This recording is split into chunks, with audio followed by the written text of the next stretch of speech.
Olá, sejam todos bem-vindos ao nosso estudo de doutrina online das quartas-feiras. Hoje, 26 de janeiro de 2022, continuaremos o nosso tema sobre a predestinação, especialmente a doutrina.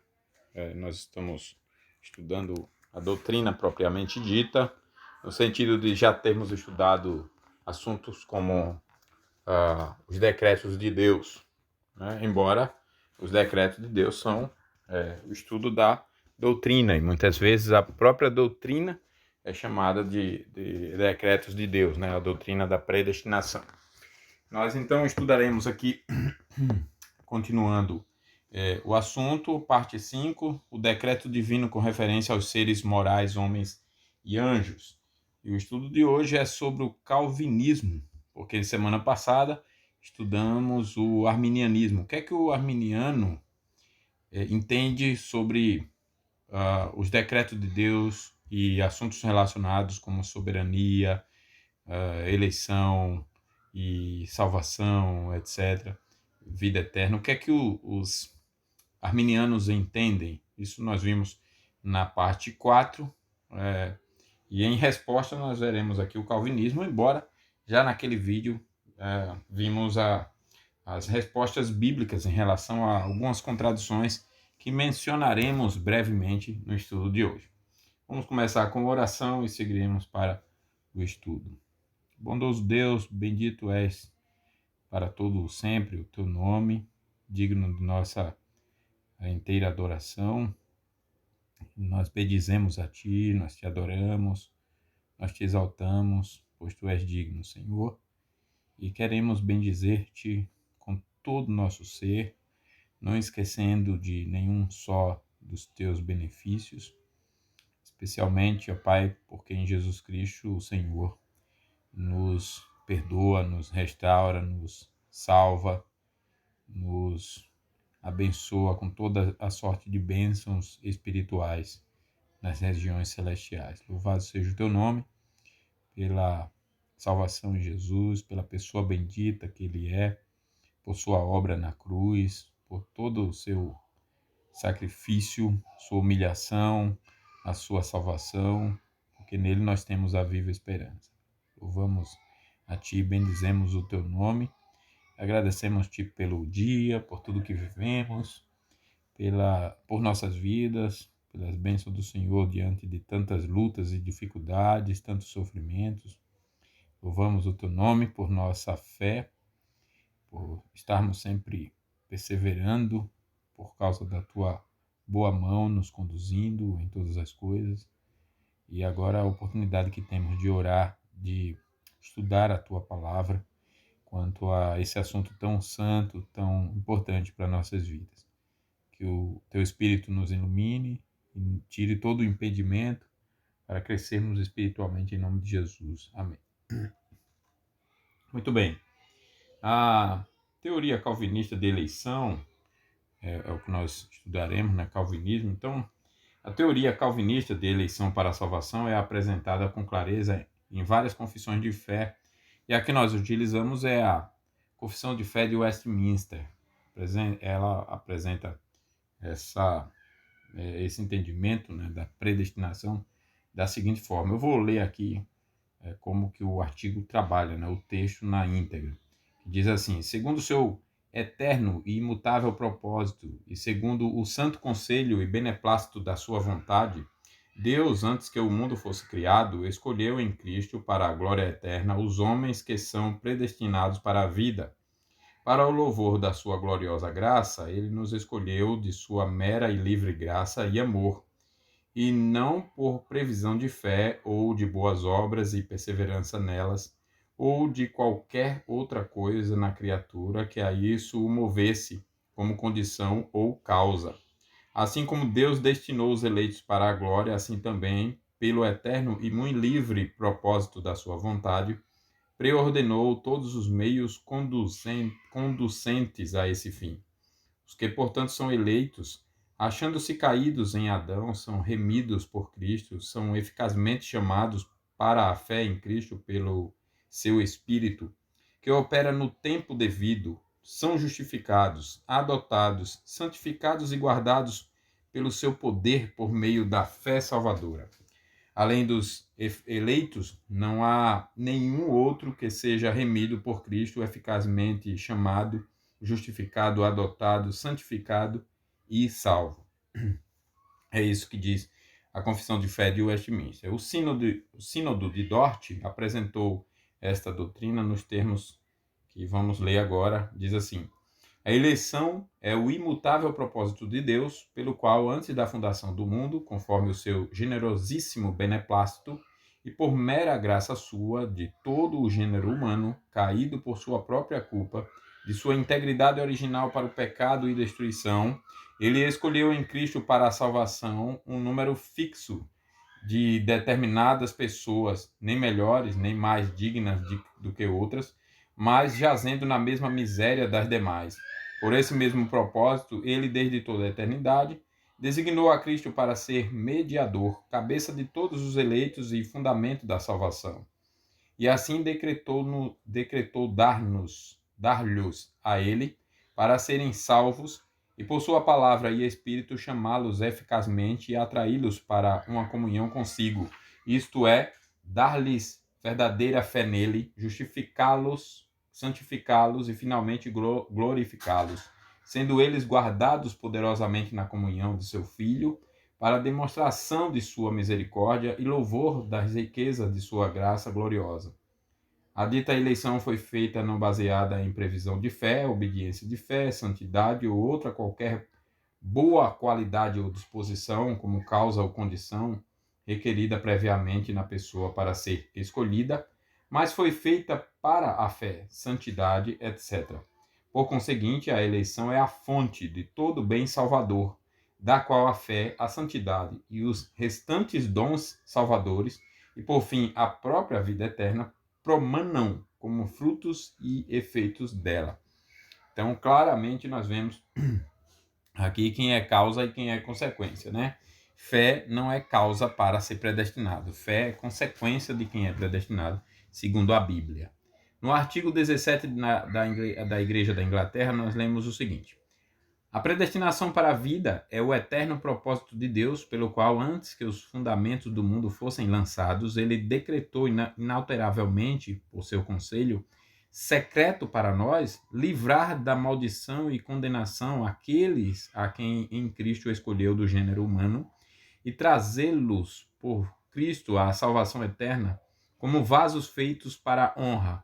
Em consequência disso, recebem de Deus essa excelente bênção, sendo chamados pelo seu Espírito que neles opera no devido tempo, que pela graça eles obedecem ao chamado, são feitos filhos de Deus por adoção, são conformados à imagem de seu unigênito Filho Jesus Cristo, praticam religiosamente boas obras e, por fim, pela misericórdia divina, chegam à bem-aventurança eterna. Esta doutrina é apresentada em termos semelhantes em várias outras confissões, como a Segunda Confissão Helvética, a Confissão Francesa, a Confissão Belga, a Fórmula Suíça de Acordo, Fórmula Consensus Helvética. Aparece também no artigo 3 da Igreja da Irlanda, e muito interessante saber que os valdenses a aceitaram. A esse fato refere-se Spurgeon das seguintes palavras: se lerdes o credo dos antigos valdenses, que surgiu do meio deles no auge da perseguição, vereis que esses renomados professores e confessores da fé cristã receberam e abraçaram firmissimamente esta doutrina como sendo uma parcela da verdade divina. Copiei de um livro antigo um dos artigos de sua fé, que diz: Deus salva da corrupção e condenação aqueles a quem escolheu, desde a fundação do mundo, não em virtude de qualquer disposição, fé ou santidade que previsse neles, mas meramente por sua misericórdia em Cristo Jesus, seu Filho, preterindo todos os demais, de acordo com a razão irrepreensível de sua livre vontade e justiça. Estas declarações, que cremos serem corroboradas amplamente pelas Escrituras, afirmam certos fatos importantes sobre a eleição para a salvação, fatos que passaremos a considerar agora. Então, esse é o calvinismo. Primeiro fato: Deus é o autor da eleição. A gente vê isso na Bíblia. Então vamos para a primeira base bíblica, né? Primeiro texto diz assim: Bendito Deus e Pai de nosso Senhor Jesus Cristo, que nos escolheu nele antes da fundação do mundo. Efésios 1, 3 e 4. Nele fomos também feitos herança, predestinados segundo o propósito daquele que faz todas as coisas conforme o conselho de sua vontade. Efésios 1, 11. Deus nos escolheu desde o princípio para a salvação, segundo Tessalonicenses 2,13. Deus não nos destinou para a ira, mas para alcançar a salvação mediante nosso Senhor Jesus Cristo. 1 Tessalonicenses 5,9. Por causa dos eleitos que ele escolheu, abreviou tais dias, Marcos 13, 20. Manifestei o teu nome aos homens que me deste do mundo, eram teus, tu nos confiaste, João 17, 6. Jesus disse aos seus discípulos: Não fostes vós que me escolhestes a mim, pelo contrário, eu vos escolhi a vós outros. João 15, 16, podemos conferir também 15, 19, 13, 18 de João. Evidencia-se destas e de muitas outras passagens que Deus é a causa eficiente da eleição. Como já vimos, os arminianos praticamente negam este fato, fazendo da vontade do homem a causa última, determinante de sua eleição. Segundo eles, Deus realmente elege todas as pessoas, mas como ele é frustrado em seu propósito por aqueles que não querem crer e não querem elegê-lo, todas as pessoas não são salvas. Qual é a única conclusão lógica que podemos tirar dessa teoria? É que os salvos, os eleitos, são aqueles que elegem Deus, os que o escolhem. É exatamente o contrário do que diz a Bíblia, né? Ou do que a Bíblia ensina sobre o assunto, ou seja, que Deus é o autor da eleição. Uma coisa é dizer que Deus é o autor de um plano de redenção que envolve a realização de uma expiação universal e a concessão de graça universal, e exatamente outra coisa é dizer que ele é o autor da eleição de pecadores para a salvação. A primeira, os arminianos afirmam; a segunda, eles são obrigados logicamente a negar. Então, você vê uma grande contradição nos arminianos. O próximo ponto é a eleição. A eleição é desde a eternidade. Alguns textos bíblicos sobre isso. Nós temos, primeiro, vinde benditos de meu Pai, entrai na posse do reino que vos está preparado desde a fundação do mundo. Mateus 24, 25, 34. Aos que de antemão conheceu, também os predestinou, Romanos 8, 29. Assim como nos escolheu nele antes da fundação do mundo, Efésios 1, 4. Nos predestinou para ele, para a adoção de filhos, por meio de Jesus Cristo, segundo o beneplácito de sua vontade, desvendando-nos o mistério da sua vontade, segundo o seu beneplácito que o propusera em Cristo, Efésios 1, 5. Conforme a sua própria determinação e graça que nos foi dada em Cristo Jesus antes dos tempos eternos, segundo Timóteo 1, 9. E adorá-lo-ão todos os que habitam sobre a terra, aqueles cujos nomes não foram escritos no livro da vida do Cordeiro, que foi morto desde a fundação do mundo, Apocalipse 13, 8. Contraditando, então, estas declarações explícitas da Bíblia, os arminianos ensinam que a eleição não ocorre na eternidade, e sim no tempo. Confundindo causa com efeito, dizem que o homem não é realmente eleito senão quando se arrepende e crê. Confundem eleição na eternidade com sua execução no tempo. Mas, como vimos, insistindo que a eleição só ocorre no tempo, ensinam de fato que ela não ocorre em tempo algum ou no tempo. Né? Eles afirmam isso, mas no final das contas eles negam. Né? Quem quiser entender melhor, tem que voltar lá no estudo anterior. A doutrina geral deles consiste explicitamente no seguinte, que a eleição se condiciona à previsão divina da perseverança na fé e santa obediência até o fim. Resumindo o que a gente viu semana passada. Né? Então, um crente, para os arminianos, pode, perto do fim de sua carreira terrena, cair da graça total e finalmente e perecer para sempre. Então, não foi predestinado, mas não foi, porque duvidou no final e caiu e se perdeu, né? Para serem coerentes com esta doutrina, devem, pois, sustentar que a eleição não pode ocorrer no tempo, mas que só se pode dar quando o tempo, com todas as suas incertezas, tiver cessado para o crente, esse crente, né, predestinado, e este tiver realizado o fim de sua fé. Só pode ocorrer no momento de o homem expirar, ou depois disso, porque até esse momento crítico ele pode perder sua religião e privar-se do céu, já perto, um pouco antes da morte, né? Existe, pois, aí uma flagrante contradição. Afirma-se que a eleição ocorre no tempo, por outro lado, também se afirma que ela ocorre após o tempo haver cessado.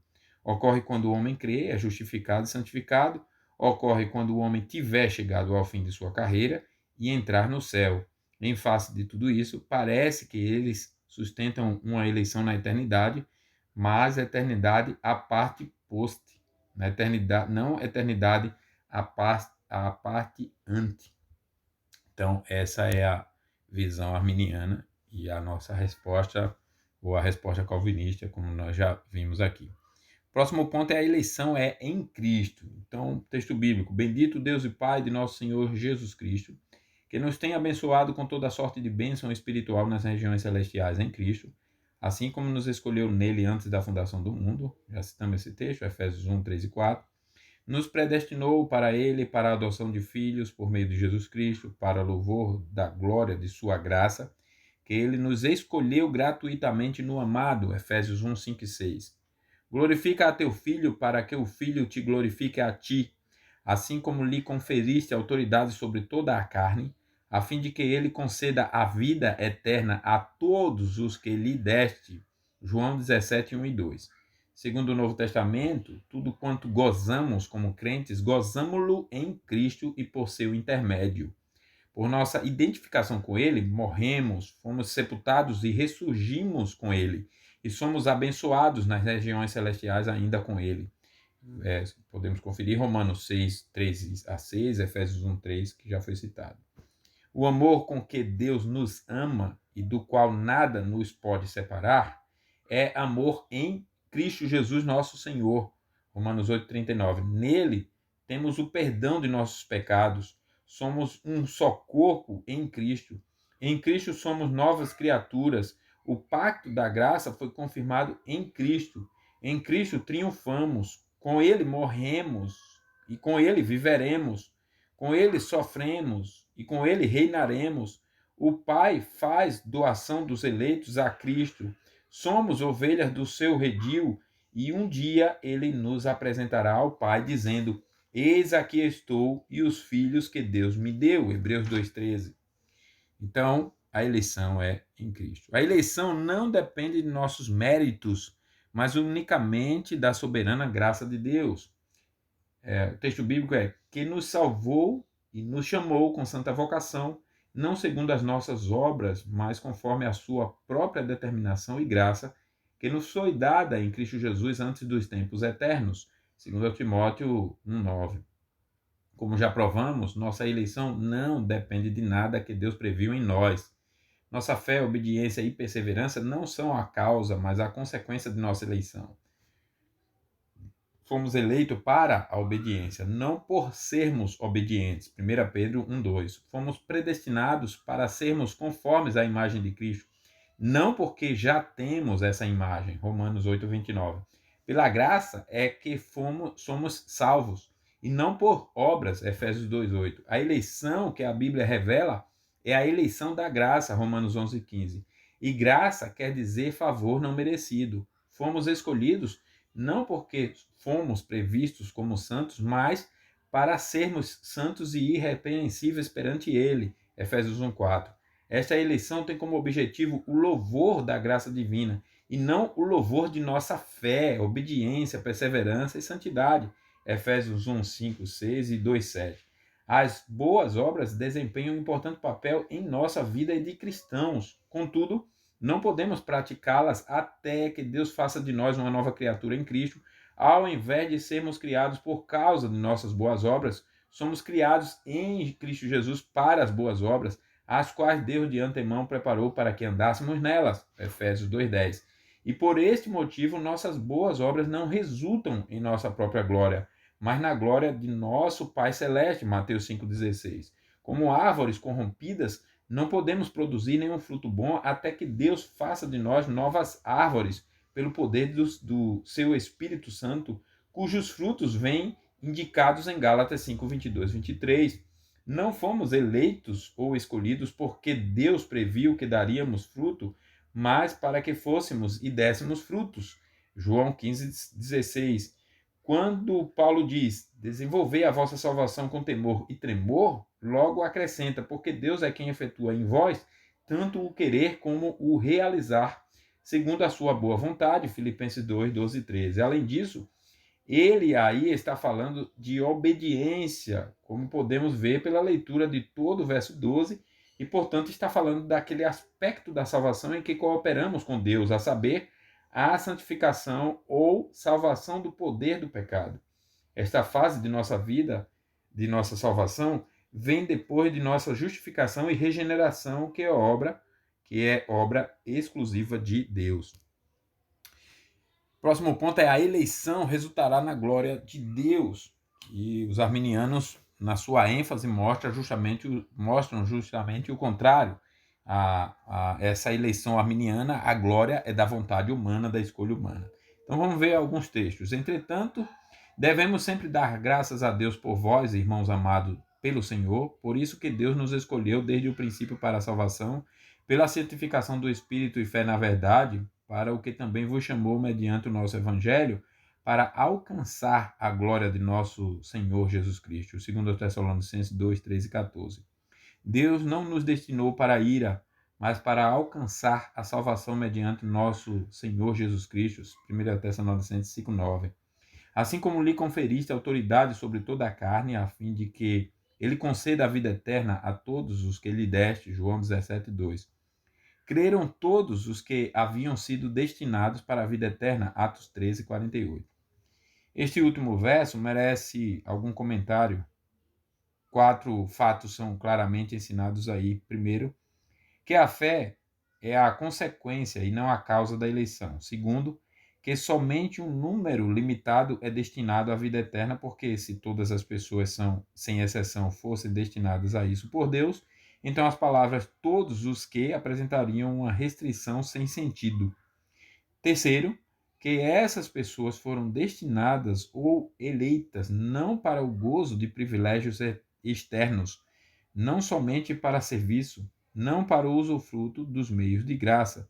Isto todas elas gozavam naquela ocasião, mas foram destinadas para a vida eterna, para a salvação mesmo. E quarto, que todos os que, sem faltar um só, que foram assim ordenados por Deus para a vida eterna com toda a certeza, virão a crer.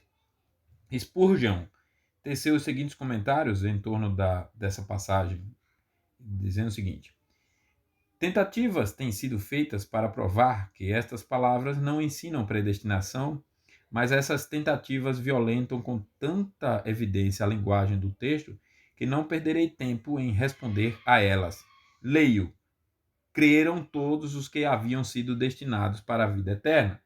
Não torcerei o texto, mas glorificarei a Deus, a graça de Deus, atribuindo-lhe a fé que todos nós temos. Não é Deus que dá a disposição para crer? Se os homens são predispostos a ter a vida eterna, não pode ele, em todos os casos, predispô-los? E é incorreto para Deus conceder graça? Se é correto ele concedê-la, é incorreto ele propor fazer isso? Gostarias que ele a concedesse acidentalmente? Se é correto ele propor conceder graça hoje, foi-lhe correto propô-lo ontem, e visto como ele não muda, desde a eternidade. Não precisa de explicação, né? Eleição, próximo ponto é: a eleição tem indivíduos por... não, ainda estamos na glória de Deus, né? Porque eu citei um ponto que não tinha colocado aqui, é verdade. Agora sim, a eleição para a glória de Deus. Eu tinha citado o ponto de: a eleição tem a nossa salvação como seu objetivo imediato. Agora sim, a eleição que resultará na glória de Deus. Os textos bíblicos são: a fim de que também desse a conhecer as riquezas da sua glória em vasos de misericórdia, que para a glória preparou de antemão. Romanos 9, 23. Nos predestinou para ele, para a adoção de filhos por meio de Jesus Cristo, para louvor da glória de sua graça. Efésios 1, 5 e 6. predestinados a fim de sermos para louvor da sua glória, Efésios 1, 11 e 12. E juntamente com ele nos ressuscitou para mostrar nos séculos vindouros a suprema riqueza da sua graça, Efésios 2, 6 e 7. Este ponto já foi considerado no capítulo 2 e não precisa de mais comentários. Sabemos que tudo no mundo tem como objetivo supremo a revelação da glória de Deus e a eleição não foge a esta regra. Então, agora sim, a eleição tem indivíduos por alvo. A linguagem empregada com relação aos eleitos mostra claramente que ela tem indivíduos por objeto seu. O teólogo reformado chamado Rodger considera este ponto nos seguintes termos. Primeiro, fala-se deles sempre como indivíduos, e a eleição da qual são objeto é sempre apresentada como tendo graça ou glória como sua finalidade. Atos 13, 48, Efésios 1, 4 e daí por diante. Segundo, nas Escrituras, os eleitos sempre são claramente distintos da massa da igreja visível. Daí a eleição deles não pode ter sido apenas para o gozo dos privilégios externos dessa igreja. Terceiro, disse que os nomes dos eleitos estão escritos no céu e constam no livro da vida. Quarto, as bênçãos que, segundo declaração explícita, são asseguradas por esta eleição são graciosas e salvadoras e são parte integrante e resultado da salvação, inseparáveis desta, e concernem não a nações, mas a indivíduos que são seus objetos, e adoção de filhos para serem conformes à imagem de seu filho, etc. Essa foi a citação do teólogo Rodger. Os arminianos dizem que a eleição de Paulo, que Paulo falou em Romanos 9 e 11, não é eleição pessoal para a salvação, mas uma eleição nacional ou coletiva para o gozo de privilégios. A resposta a isso, do Dr. Debney, diz o seguinte: minha primeira e principal contestação a essa ideia é que é inteiramente inconciliável com o escopo de São Paulo na referida passagem. Qual é esse escopo? Obviamente, é defender sua grande proposição de justificação por livre graça mediante a fé, comum a judeus e gentios, sim, defendê-la de um sofisma que, do ponto de vista dos fariseus, era irrespondível, a saber, se a doutrina de Paulo fosse verdadeira, então o concerto de eleição feito com Abraão seria falseado?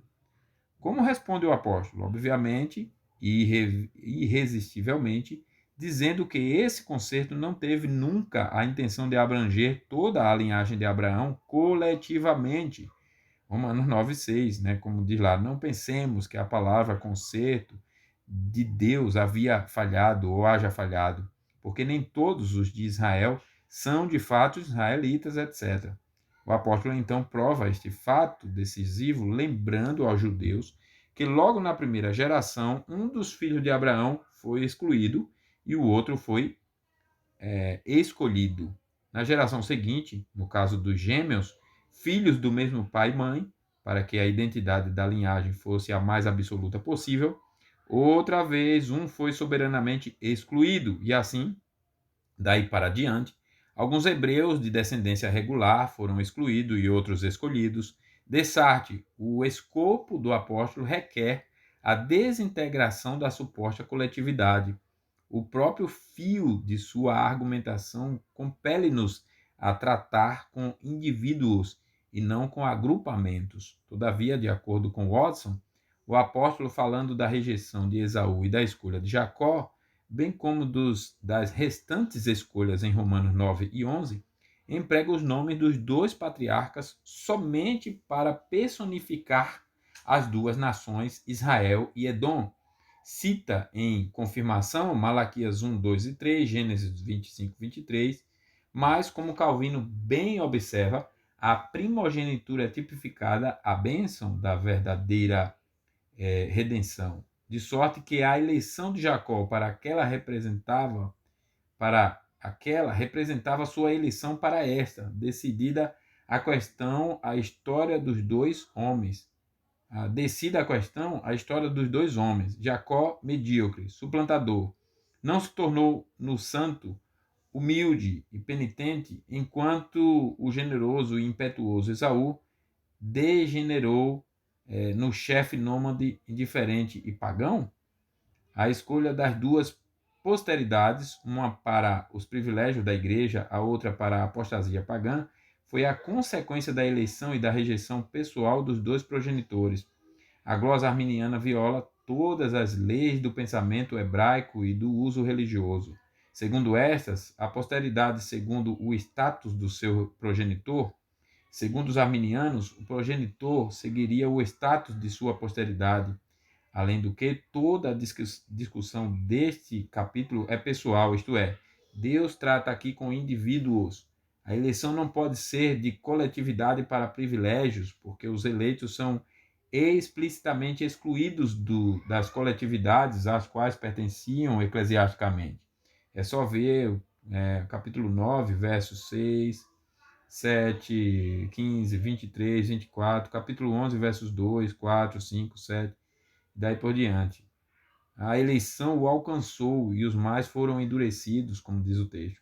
A discussão estende-se também a outros, além de hebreus e edomitas, e alcança Faraó, um indivíduo incrédulo, etc. Por fim, as bênçãos concedidas nesta eleição são pessoais. Podemos ver Romanos 8, 29, Efésios 1, 5, 2 Tessalonicenses 2, 13. Então, os arminianos admitem eleição de indivíduos para a salvação.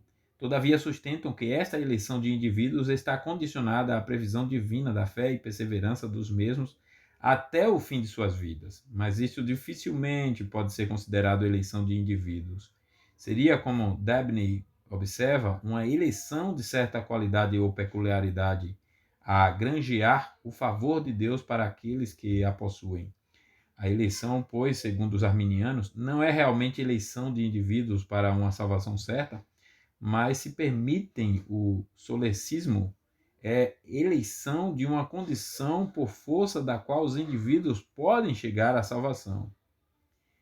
Vale considerar que os arminianos não podem objetar a doutrina calvinista, alegando que ela apresenta um número definido de indivíduos eleitos para a vida eterna, porque a doutrina arminiana endossa precisamente o mesmo ponto de vista. Segundo a doutrina deles, Deus conhece de antemão os que vão crer e perseverar na fé e na santa obediência até o fim, isto é, até chegarem à salvação final.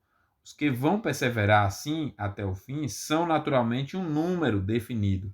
São estes que os arminianos dizem serem eleitos. A conclusão é inevitável, o número dos eleitos é definido. A diferença entre calvinistas e arminianos neste particular é a seguinte: os primeiros, calvinistas, ensinam que Deus é quem determina o número dos eleitos. Os últimos ensinam que as pessoas mesmos, ou melhor, o acaso é que determina esse número. Os calvinistas ensinam, de acordo com a declaração explícita das Escrituras, que Deus é quem elege. Os arminianos ensinam que as pessoas se elegem a si mesmas para a salvação e o acaso decide quanto ao número delas.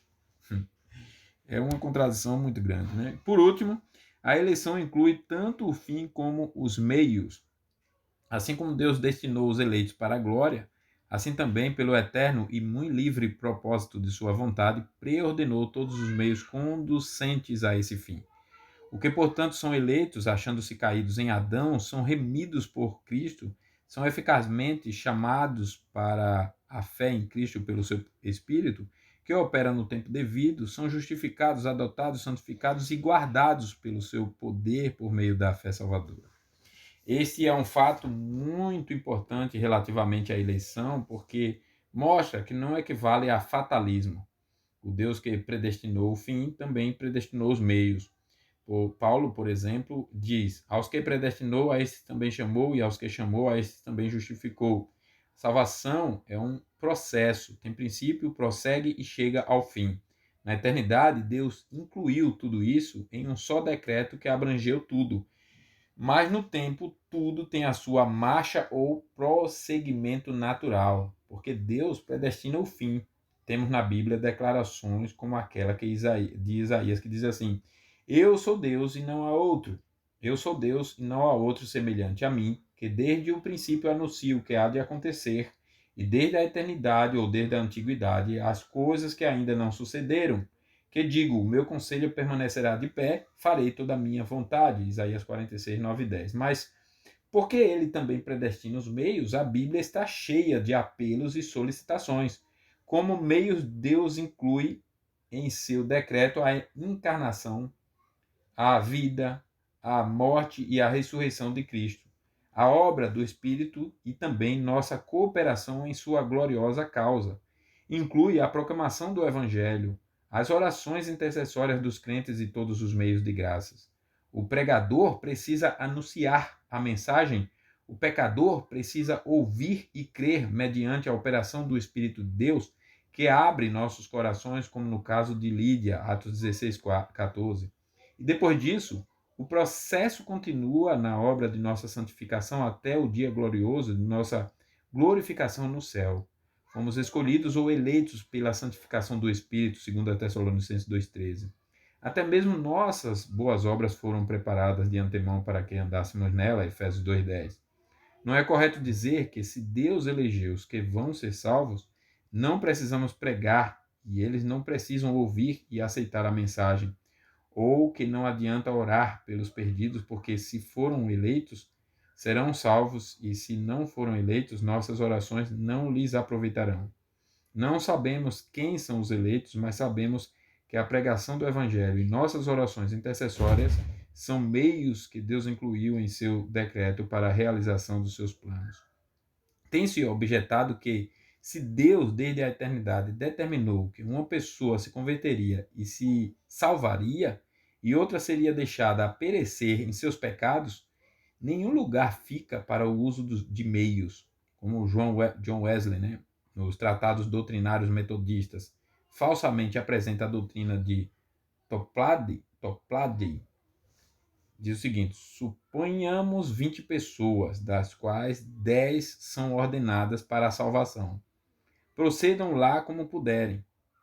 E 10 são ordenadas para a condenação, a despeito do que fizerem. Temos aí uma caricatura absurda e maldosa da doutrina em apreço. Primeiro, o decreto da eleição não garante salvação sem fé e sem santidade, mas mediante a fé e a santidade, estando decretados tanto os meios como o fim. Segundo, a doutrina da eleição não supõe que Deus constrange o homem contra a liberdade do mesmo. Os não eleitos são simplesmente deixados sós para procederem segundo os impulsos de seus corações perversos. Os eleitos são levados a querer, no dia em que Deus exerce o seu poder por eles, nesse sentido. Deus opera neles tanto o querer como o efetuar, segundo a sua boa vontade. O ato que os leva a querer não lhes suprime a liberdade. Terceiro, o decreto da eleição apenas torna certo o arrependimento e a fé dos eleitos. Todavia, a certeza antecedente de um ato livre não é incompatível com a liberdade do mesmo. Do contrário, a presciência certa de um ato livre seria impossível.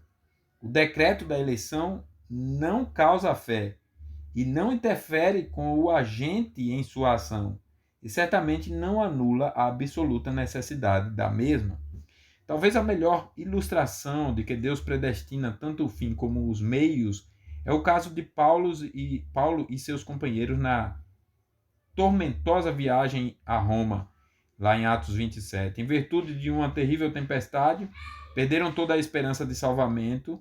Deus, porém, havia decidido levar Paulo a Roma e por isso enviou o seu anjo para dizer-lhe que tanto ele como seus companheiros seriam salvos. É isto predestinação. O Deus onipotente garantiu que ninguém perderia a vida. Se predestinação fosse o mesmo que fatalismo, se excluísse o uso dos meios, eles não tinham nada a fazer senão aguardar calmamente a intervenção miraculosa de Deus. Esta, entretanto, não é a espécie de predestinação que a Bíblia nos apresenta. A narrativa mostra como Deus empregou vários meios até que sua promessa tivesse seu cumprimento maravilhoso e completo no devido tempo. de sorte que todos se salvassem como ele dissera. Vamos ver como Lucas coloca isso, né? O texto diz assim, o texto bíblico. Açoitados severamente pela tormenta, no dia seguinte já aliviaram o navio. E ao terceiro dia, nós mesmos, com as próprias mãos, lançamos ao mar a armação do navio. E não aparecendo havia já alguns dias nem sol nem estrelas, caindo sobre nós grande tempestade, dissipou-se afinal toda a esperança de salvamento. Havendo todos estado muito tempo sem comer, Paulo, pondo-se em pé no meio deles, disse: Senhores, na verdade era preciso terem me atendido e não partir de Creta para evitar este dano e perda. Mas já agora vos aconselho bom ânimo, porque nenhuma vida se perderá de entre vós, mas somente o navio. Porque esta mesma noite o anjo de Deus, de quem eu sou e a quem sirvo, esteve comigo dizendo: Paulo, não temas. É preciso que compareças perante César. E eis que Deus, por sua graça, te deu todos quantos navegam contigo. Se Lucas tivesse parado aí, talvez tivéssemos as conclusões que muita gente tira da doutrina da predestinação, confundindo-a com fatalismo e afirmando que ela torna desnecessário o emprego de meios. Lucas, porém, não parou aí com a declaração de que todos com certeza seriam salvos. Prossegue em sua narrativa mostrando como Deus emprega meios naturais e, se necessário, sobrenaturais para a consecução de seus fins. Paulo soube antecipadamente que todos seriam salvos da tormenta. Contudo, esse conhecimento e certeza não o levaram a cruzar os braços por julgar que todos os seus companheiros seriam salvos de qualquer modo, fizessem alguma coisa ou não. Em primeiro lugar, contou-lhes a revelação que recebera. Foi este o primeiro meio empregado para a realização do propósito divino. Essa comunicação, seguida do exemplo de Paulo, reanimou-os, com o que ficaram preparados para a luta contra as águas, condição esta que se fazia necessário antes que se achassem seguros em terra firme. Depois de lhes fazer essa comunicação, que revelava o propósito divino, disse Paulo: Portanto, senhores, tende bom ânimo, pois eu confio em Deus que sucederá do modo por que me foi dito. Não tinha dúvida sobre isso. Deus, porém, não ia fazer um milagre desnecessário para cumprir sua palavra. Pelo contrário, usaria todos os meios naturais disponíveis. E por isso Paulo acrescentou: porém é necessário que vamos dar a uma ilha. Noutras palavras, Deus decidira usar determinada ilha como meio de cumprir seu propósito. Declarado isso que pelo apóstolo Paulo, navegaram durante 14 dias. Na 14ª noite, lançaram sonda. Foi outro meio usado, verificando que se aproximavam de terra e temendo serem atirados contra os lugares rochosos. Lançaram da popa 4 âncoras e oravam para que rompesse o dia. A predestinação divina revelada 14 dias antes, não serviu de razão para não lançarem as âncoras. No emprego dessas âncoras, vemos outro meio para a consecução do fim anunciado por Deus. Mas não foi tudo. Depois disso, os marinheiros tentaram fugir. Todavia, disse Paulo ao centurião e aos soldados: se estes não permanecerem a bordo, não podereis salvar-vos. Não podereis salvar-vos.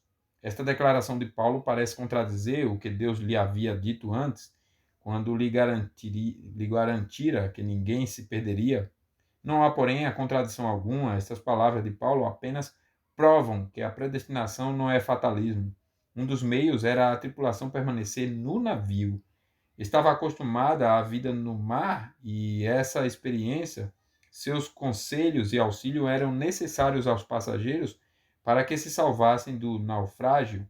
Deus predestina o fim e por isso Paulo disse: nenhuma vida se perderá de entre vós. Deus, porém, também predestina os meios e por este motivo Paulo acrescentou: se estes não permanecerem a bordo, vós não podereis salvar-vos.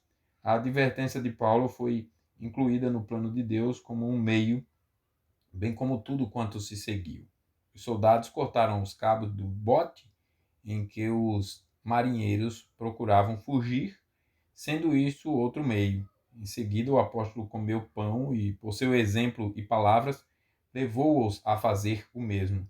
Temos aí outro meio, porque eles precisavam alimentar-se para se fortalecerem bastante e assim poderem nadar quando chegasse a ocasião de deixarem o navio. Depois de comerem, fizeram várias outras coisas que também foram meios que Deus incluíra em seu plano. Quando pouco faltava para se salvarem, outra coisa aconteceu que quase frustrou a promessa de Deus, a saber, os soldados eram de parecer que matassem os presos para que nenhum deles nadando fugisse. Se tal parecer fosse aceito, os soldados teriam feito malograr a vontade de Deus de todos no navio se salvarem e Paulo ir a Roma. Mas a vontade e a palavra de Deus não pôde falhar e por isso ele empregou outro meio, isto é, a simpatia do centurião por Paulo. O centurião, querendo salvar a Paulo, impediu-os de o fazer, verso 43. Após o que ordenou que os que soubessem nadar fossem os primeiros a lançar-se ao mar e alcançar a terra, quanto aos demais, que se salvassem uns em tábuas e outros em destroços do navio. E no fim, depois de empregados todos estes meios, lemos, e foi assim que todos se salvaram em terra, verso 44, exatamente como Deus prometera. Mas ainda não foi tudo. Foram recebidos com singular humanidade pelos bárbaros da ilha, os quais acenderam uma fogueira para lhes enxugar as roupas e aquecê-los. Foi quando outro fato aconteceu que parecia contradizer a promessa divina de Paulo ir a Roma. É que ele foi mordido por uma víbora. Desta vez, Deus operou um milagre para livrá-lo do veneno.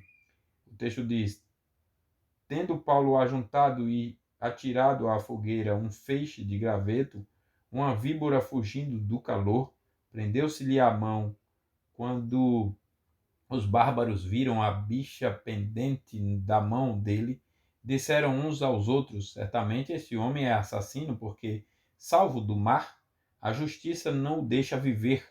Porém, ele, sacudindo o réptil no fogo, não sofreu mal nenhum, mas eles esperavam que ele viesse a inchar ou cair morto de repente.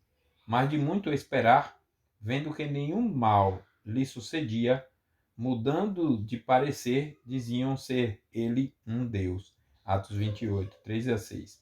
Podemos ver, pois, que Deus empregou vários meios naturais e, por fim, até seu poder sobrenatural, de sorte a ser realizado o seu propósito. Esta história mostra a harmonia que existe entre os decretos de Deus e os atos humanos. O mesmo acontece na eleição para a salvação. Para conseguir esse fim, Deus emprega meios naturais e sobrenaturais. A proclamação do Evangelho, a leitura da Bíblia, a celebração dos sacramentos, a audição da mensagem por parte dos pecadores, tudo isto são meios naturais. Mas a chamada eficaz, a regeneração, a justificação, etc., são meios sobrenaturais.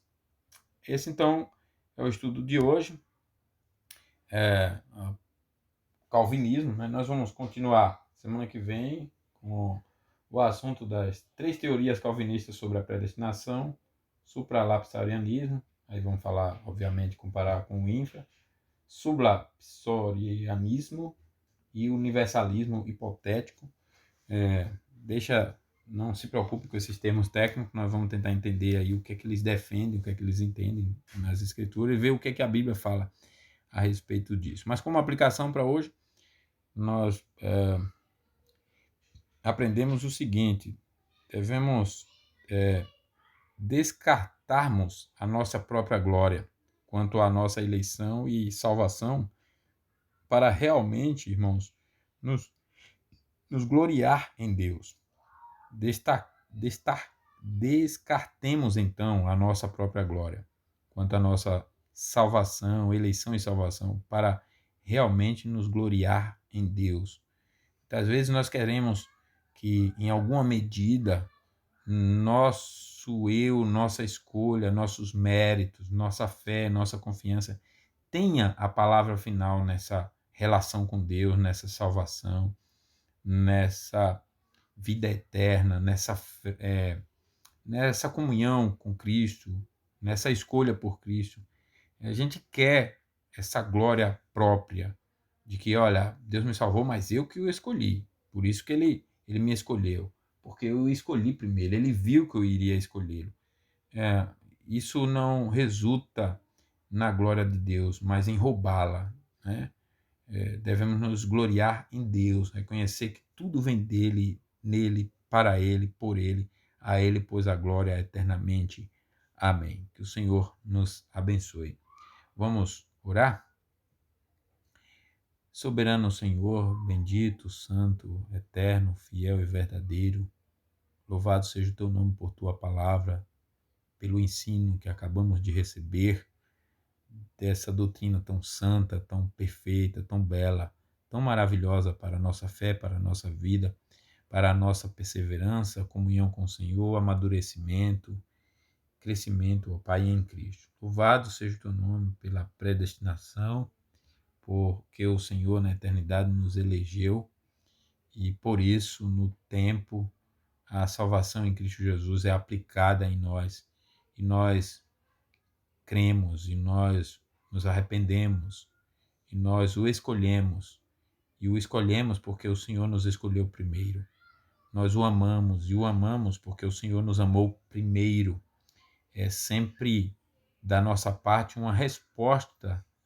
As virtudes espirituais são sempre respostas às ações graciosas, bondosas, amáveis do Senhor.